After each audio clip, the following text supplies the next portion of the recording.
Passiamo al prossimo panel, parliamo di clima e investimenti. Adesso dovrò switchare all'inglese perché è una sessione in inglese, però prima di farlo invito chi ha piacere a utilizzare le cuffie alla regia. In zona regia dovrebbe esserci qualcuno che può fornirvi il supporto delle cuffie.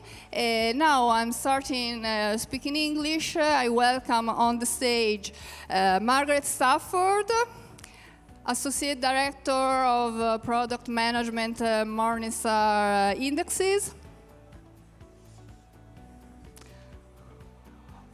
We are missing the speaker. Ok. Ok. All'ingresso. Mi dicono che le cuffie sono all'ingresso, quindi correggo l'informazione nel caso. Welcome, Margaret, please.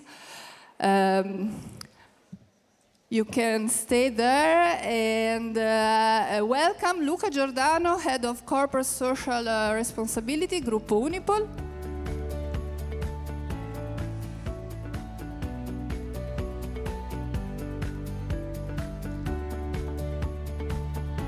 Luca, welcome. You can feel free to choose your chair. And also, Margaret, you will join us later on, and feel free to sit on your chair. And then Garrett Dubois, SRI Specialist DIPAM. Welcome, Garrett. Please feel free to choose your chair.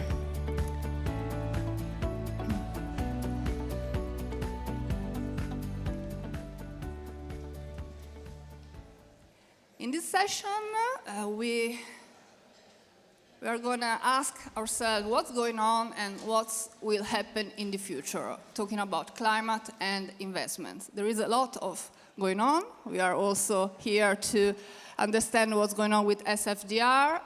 Of course, we need to process the final document when it's available, but in the past days we have some leakage of the document, so we can start commenting about this. And we'll try to understand how asset managers are changing, are adapting their product offer and their processes in relation to climate investment.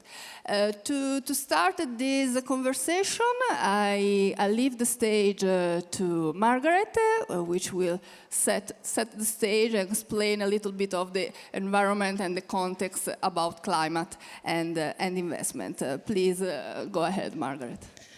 Grazie, Elena. Buongiorno a tutti. Hello, everyone. I'm excited to be here representing Morningstar. For those of you who don't know us, Morningstar is a global provider of investment data and research. While we are a global company, we have a strong presence here in Milan. And I work within Morningstar's index business, which means I'm responsible for product management and the creation of market indexes that investors use to benchmark their performance or to allocate or invest passively. And frequently, in constructing such indexes, we're drawing on the great research and insights from an ESG perspective from our colleagues within the Sustainalytics business. And so today, my intent is to set the scene for our panel of experts that I have here on stage with me on the topic of climate transition investment during what's been quite a tumultuous year of geopolitical change, market volatility, and regulatory uncertainty. So my intent is to provide an overview of the current regulatory landscape, investor demand that we're seeing for climate transition investments, and talk a little bit about how those are being constructed and how to compare performance when looking at different climate strategies using data and research from Morningstar. And so I'll aim to do that in about 10 minutes. So kicking off with the global climate policy and regulatory landscape, while we see certainly momentum from a climate perspective on the whole, there has been considerable fragmentation when you look across different regions. In the US, for example, this year, we've seen considerable rollbacks, both in terms of clean energy incentives for the providers of solutions and enabling technologies, rollbacks on broader corporate disclosure of climate risks, proposals that had been put forward by the SEC, and then finally, additional onerous requirements for investors looking to raise these types of issues, among others, through the proxy voting process. Of course, it's also been quite an eventful time from a regulatory change perspective here in Europe, starting from the beginning of the year with the EU omnibus proposals, focused on introducing more simplicity and more consistency, with the intended aim of not reducing rigor but enhancing usability, although I think the market seems quite split on the views on how that will actually work and whether it's gone too far. So I think we'll get into that a bit more in the panel. And then, of course, top of mind for likely many of us here today are the revisions to the SFDR, or the Sustainable Finance Disclosure Regulation, which a leaked draft came out at the middle of last week. And we've attempted to summarize kind of the core changes as we've seen it in the leaked document, which is pending official announcement later today. And we see the changes as having the potential to have quite a substantial impact on the current products in the market. And I'll summarize the changes as we've seen in kind of three core areas. The first is around product categories, or the replacing of the current Article 8 and 9 designations with 3 new product categories, including one for transition investment. And within that, also the removal of the sustainable investments definition, which was intended to bring comparability and consistency, but practically speaking, introduced a lot of challenges. The second key change is with product level disclosure. So there's a significant reduction in the product level disclosures and a refocusing of those templates, including fewer sustainability indicators and the removal of the taxonomy disclosure requirements. And then lastly, from an entity level disclosure perspective, the removal of the PAIs from those disclosures, which represents quite a significant shift. But within this, and I think most relevant to our panel today, we think the introduction of the new transition category is particularly noteworthy to drive innovation and capital flows, and it's consistent with what we're seeing in the market from a demand perspective, which is what I'll get into next. So the kind of 2 primary ways which we can assess market demand for transition investments at Morningstar.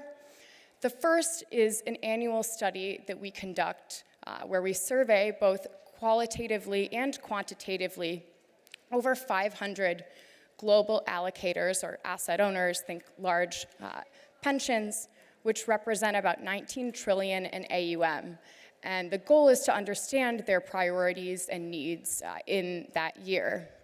And so this year's results pointed to the fact that climate transition readiness is the top material environmental issue identified by institutional investors globally. And when it comes to implementation of that transition readiness and within their portfolios, there are kind of 3 key ways that we saw that being implemented. The first is through measuring carbon footprint of investments, perhaps unsurprising given the Paris-aligned and climate transition benchmarks approach. The second is around investing in climate solutions. So again, that could be in clean, renewable energies, but also in enabling technologies. And the third is really measuring progress on a company's net zero pathway. The second way that we can understand and assess demand for climate transition strategies is through Morningstar's database of funds and ETFs. So these are public funds where Morningstar categorizes based on fund name and specific climate objective articulated in the investment strategy or in the regulatory filings. So we track the kind of landscape of those funds and have done so for the last several years, and also break that down further into what is the actual investment approach that the fund is taking, and we can look at the size of that market, but also how things are changing in terms of assets flowing in and out of those funds. And so I'll just mention a few highlights here. As it relates to the global landscape, we have continued to see an increase in size of assets in climate funds in the first half of this year, reaching almost 650 billion. Which is up 8.5% from the prior year. And I think another thing to note is that Europe is really leading the fore on this front, followed quite far behind by China and the US. If we look at more specifically the subcategories within that broad landscape of climate funds, we see growth, the strongest growth coming from that cohort of climate transition funds, which you can see in yellow in this graph in the center, followed by climate solutions funds, whereas clean energy and tech funds have seen some challenges, even despite price recovery this year. And then I think the last thing I'll note on this slide in terms of flows, so we've seen some abatement into the outflows that had been occurring in the prior year. So a bit of recovery, but also pointing out that this picture represents only public funds and not segregated or custom mandates, which we see a lot of asset owners kind of shifting from pooled funds into these more custom approaches in order to be able to have more control and more flexibility, including in how sustainability or climate criteria are used. Then looking at the picture for European funds more specifically, and I think quite relevant given the upcoming changes, is seeing how this climate fund landscape breaks down by the current, not future, obviously, SFDR Article 8 and 9 categories, which, more than half falling currently into Article 8, and about 30% into Article 9. Then when you look at more specifically the climate transition category, even more, so 63% are falling into Article 8 and 42% into Article 9. So we can expect to see shifts here, obviously, given the finalized regulatory changes over the next few years. The last segment of this context setting is really to provide a bit of an understanding of how institutional investors are assessing climate transition in equity portfolios. So if you think about, we're baking a climate fund cake, and these would be some of the ingredients available to use and kind of how that has evolved over the last several years. So kind of starting off, call it maybe 7-8 years ago, the only data really available to investors was to understand, is a company in the energy sector, and the approach would be to exclude that company. However, the data landscape has changed and improved quite dramatically given regulation and also the work of investors to demand transparency from companies. So increasingly, the standard has become a measurement of GHG emissions. And while there are still challenges with Scope 3 data, of course, this is the dominant standard.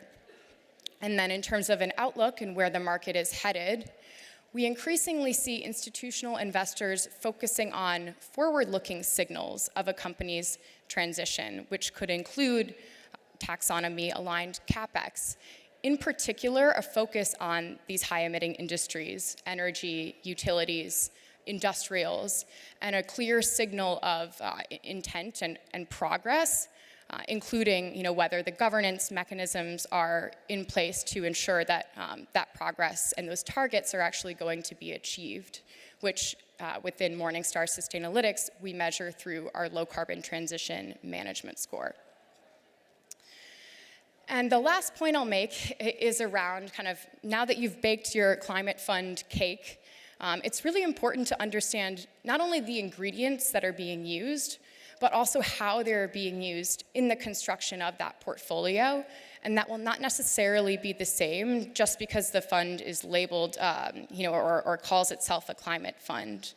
And what I mean by that is there are some approaches, for example, taking a best-in-class or a leader's approach for prioritizing companies within their sector that have leadership, or even a Paris-aligned benchmark approach. You'll be able to potentially achieve much closer performance to the broad market with closer in terms of volatility as well. Whereas if the approach you're taking is focused more on solutions and clean energy, there will be different potential trade-offs that you'll need to make and a different understanding of what performance will look like given market conditions, which are important to keep in mind. And then finally, as you're assessing these types of strategies, not only on investment performance, but also on key climate metrics, it's really important to understand, what are the ingredients that are being used, how are they being used, and what is the relevance of these different metrics that you might be assessing. So to close us off here, we believe that more regulatory clarity is coming, but there will continue to be divergence across regions. Investor demand for climate transition readiness remains strong despite some of the market noise that you've been hearing. And we expect there to be a growing emphasis on the transition category as a key lever for sustainable investment. So I'll leave it here and turn it back over to Elena for the panel. Thank you, Margaret. You can join us here.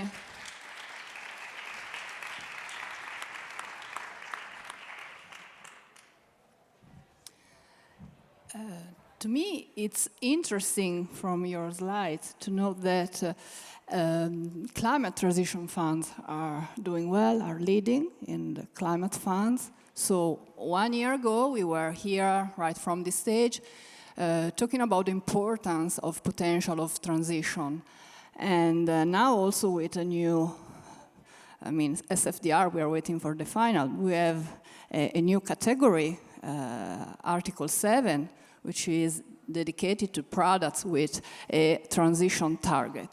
So it's interesting, and also that will require a lot of more specific data and credibility from companies. You were saying it's how do you assess a climate transition plan? That's the question we were also asking yesterday during some works. Starting also from the point of view of the new SFDR, but not just to that. What has changed during the last years from the point of view of the asset manager and the asset owners? Referring to new SFDR, has it delivered the expectation, what is missing, or more in general, what's changing, what has changed in the market and your view of the market? I will start with Garrett. Please, you can go ahead. Okay, thank you. So I think the main question we can already ask ourselves is, will it be, because the final publication has not been made, will it be the silver bullet? I think to answer that, we should immediately ask ourselves, does it need to be the silver bullet? Do we immediately need a perfect solution? What we noticed already in the leaked draft version is the categorization, as mentioned by Margaret, but also the focus on KPIs. I think that's a good evolution. We need to measure something. It needs to be tangible if you want to clearly explain it as an asset manager to the client. I think also, finally, the ESMA ESG fund name guidelines triggered a lot in the market, which was a good thing. Finally, some alignment. I think from a client perspective, that was also welcome to at least have some minimum alignment that can be presented. I think the fact that those ESG fund naming guidelines are clearly reflected in the draft publication is, I think, also a positive move. Then the principal adverse impact statements got a refreshment, or will likely see that refreshment popping up in the final publication. More focus on the DNSH focus, and hopefully also proper alignment with the CSRD disclosures, because I think the one-on-one relationship should be there if we want to make sure that the right products can be offered and it can be integrated into the investment processes. And the best practices, I think, for example, science-based targets being mentioned there, transition plans being mentioned there, I think is a good evolution. Still to be questioned, of course, is how much flexibility will be there. Sometimes the interpretation of specific parts of the regulation.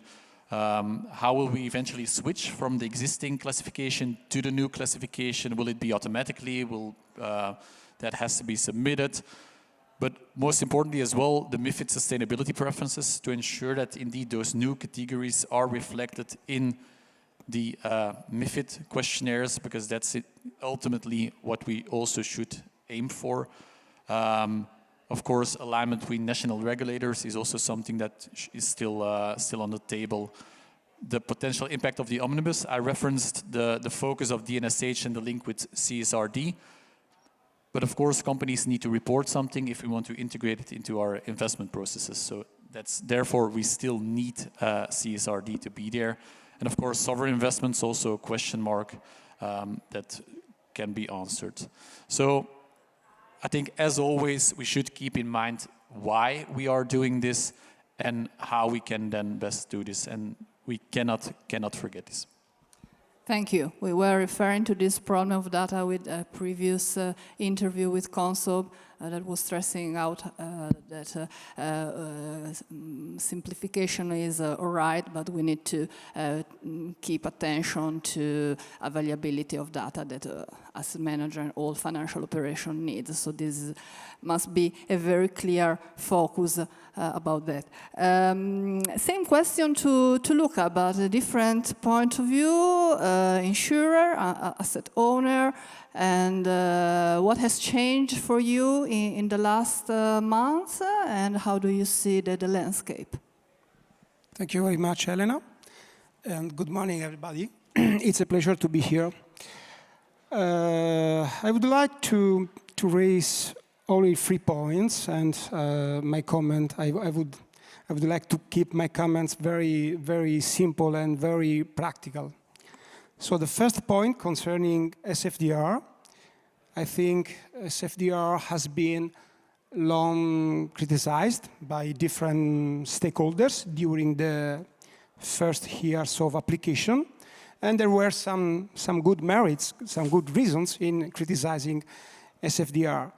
But I would like now raise your attention on one important merit that we should acknowledge to the SFDR, because thanks to the SFDR, we moved from a cultural approach to the sustainability to an industrial approach to the sustainability. So we have industrialized our process, our internal process. We moved from a not very well organized internal process to industrial, modern, science-based approach to sustainability. The way we take into consideration ESG factors into our investment policies, in risk management. Now, sustainability is really embedded in how we conceive our industrial proposition, how we manage risk, and we sell coverage. So this is a huge achievement. This was the first point. Second point on SFDR, reverting back to the drawbacks, that there are a lot of drawbacks in the regulation, and we are waiting for the revision. I don't like very much the argument, the administrative burden statement. I'm not very fancy of this claim, because we think we are a big company, big organization. We bear responsibility toward society, toward clients, toward citizens, so we can cope with administrative burdens. The problem is not the regulation. We don't ask less regulation. We don't ask deregulation, as Consob has mentioned before. We ask for better regulation. And so we should focus our attention on, I think, the most important drawback of the current regulation. SFDR was not effective in achieving what was meant to achieve, which is channeling huge amount of resources that European industries needed in order to transform their production function, in order to convert to clean economy, in order to meet the ambitious 2050 goals.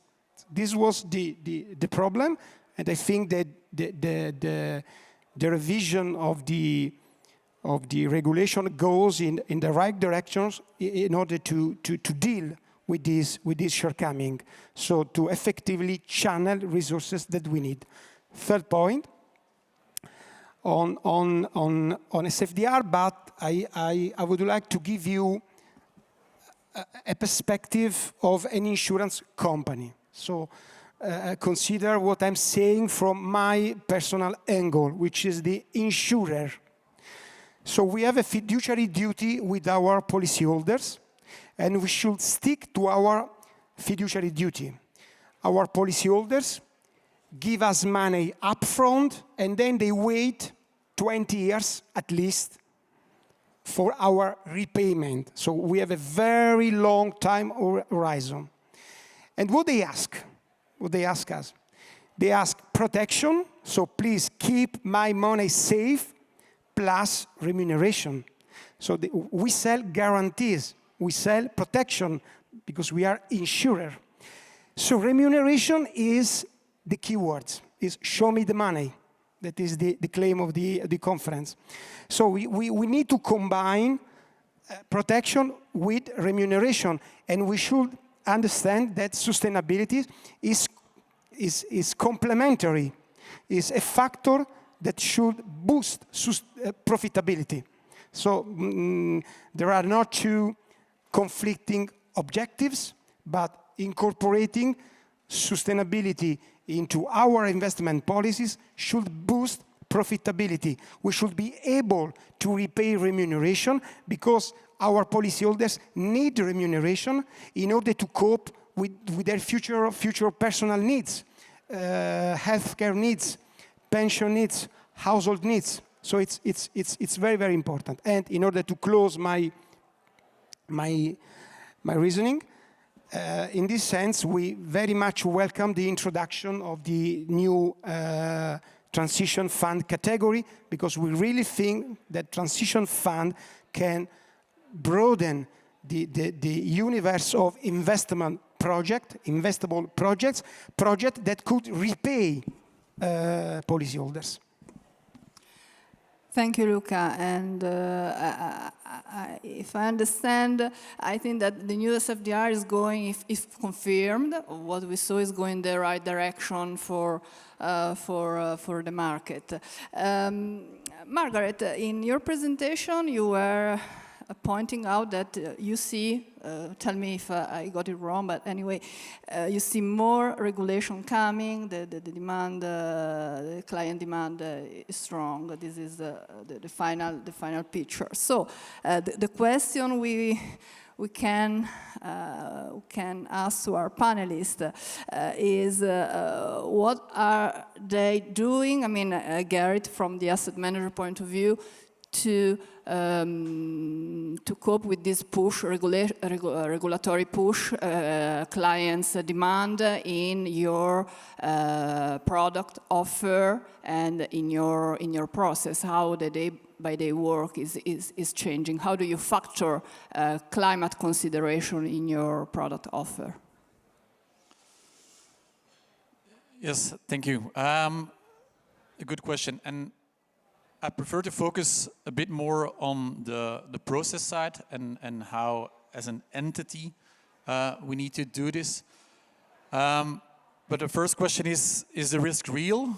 And can we assess the risk as an asset manager? In a survey from Morgan Stanley, over 3/4 of the corporates identified that or stated that transition risks will likely or very likely negatively affect their businesses. So we assume they also report on this to their investors. However, when we looked at the publication, a different scope, but it's about the main message from TPI and London School of Economics, then we noticed that 98% of their surveyed corporates did not disclose thorough transition plans. Big question mark already. Maybe on the adaptation side, that's different. Again, 3/4 of the surveyed corporates highlighted those possible or likely or very likely negative effects. Yet, when we looked at a publication of S&P, only 35% of those corporates then eventually publish proper adaptation plans. So the risk is there, the risk is recognized, yet companies clearly are not properly reporting on this. So we can question to what extent we might need more disclosures. But important here, it's material disclosures, and material disclosures reflecting material action that prepares those companies to face the transition. So reporting is still relevant, clearly, but it might be immature. So we need more regulation, maybe. But when we look at all the revisions, the omnibus revisions for CSRD, we see that the scope is reducing for companies to report. But maybe the quality of that reporting is then okay. So when we look at assurance, I guess most of you will know that we can make a split between reasonable and limited assurance. I want to ask a question to the audience. Who believes that from a surveyed sample of CSRD reports, that, let's say, 80% of that sample got reasonable assurance? Who believes 80% got that assurance? Reasonable. Reasonable That's assurance. a very tough question. See no hands raised. 60%? Still no hands? 40? No? No people? 20? Some hands being raised? 10%? 5%? 5% of those surveyed reports got reasonable assurance. So the vast majority is still reporting on or getting assurance on a limited assurance basis. Would we accept this for the financial statements and for the annual reports? Just a question, but I see some people nodding, no, of course not. So that's already a big question mark. Even when the findings were stated, we see that most of them were no findings or other findings, so the amount of qualified conclusions was only 1%. So meaning that according to the assurance reports, everything is going well, companies are properly reporting. But if you look at the other publications, some academics or some organizations tend to disagree. So I think the main message I want to share here as well is that, first of all, no one knows how fast the transition will play out. No one knows it. The transition has been started, but no one knows how fast. So as asset managers, we believe we still need those corporate disclosures. We also need more shareholder means. I think that's also a main message that I want to share today. And finally, we need more and more detailed asset manager, asset owner dialogues on this. On the corporate disclosure side, I think we tend to focus on climate alignment and transition alignment. Climate alignment be it, for example, did a company set a science-based target? Did they explain how they will reach that target? But the transition alignment is also key because no one knows how fast the transition will play out.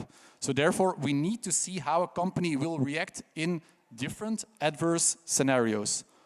What happens if we move to a hothouse scenario? What happens to the P&L of the company if they implement specific decarbonization levers? Those are the main questions that we should ask ourselves from a fundamental integrated perspective. So not only from a ESG story that is on the sideline. No, it's an integrated part of the investment decision case. So that's at DPAM, we try to focus on this by dedicated climate risk assessments, but also at entity level, we try to monitor this more. And then, of course, assurance also being very important. Maybe one additional note. So most companies don't report on transition plans, proper transition plans or adaptation plans.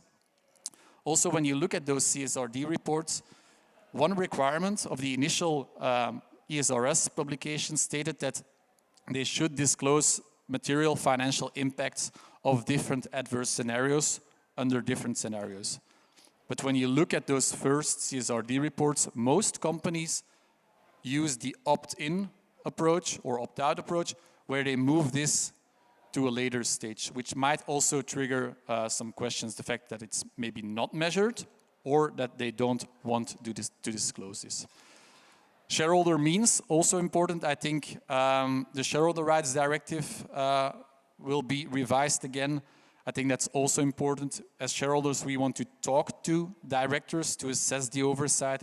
We want to be able to file shareholder proposals if we deem this is relevant and material to the business.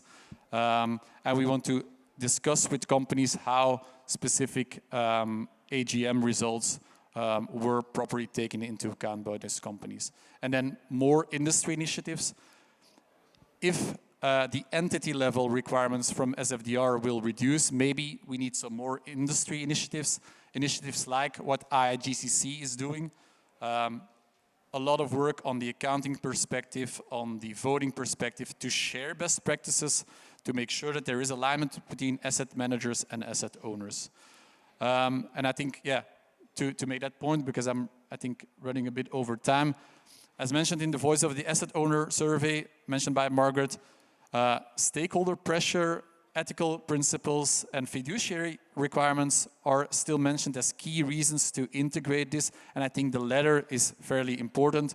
Also stated in a publication of the Net Zero Asset Owner Alliance, where they highlighted that for asset managers, it's required to take the long-term resilience of portfolios into account as part of their fiduciary duty.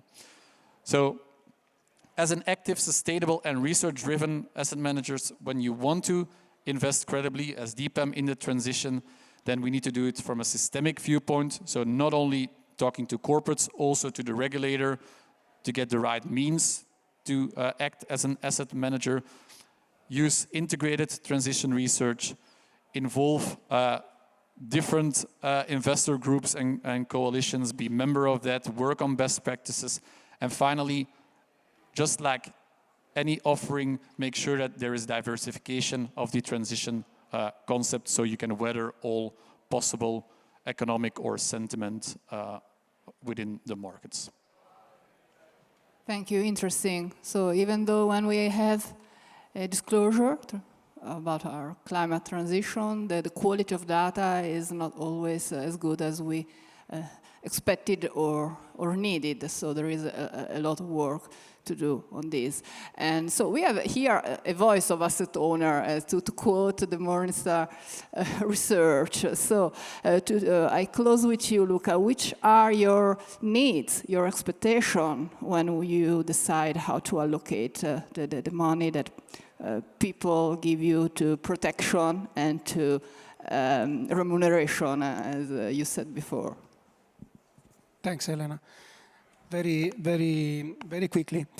Going back to the transition funds, we think that as we are entering an era of pragmatic approach, we should very much focus on transition funds, because we need to finance not something which is already green, but that need resources to become green in the future, so in particular hard to abate sectors. So again, it's important, the new category laid down by the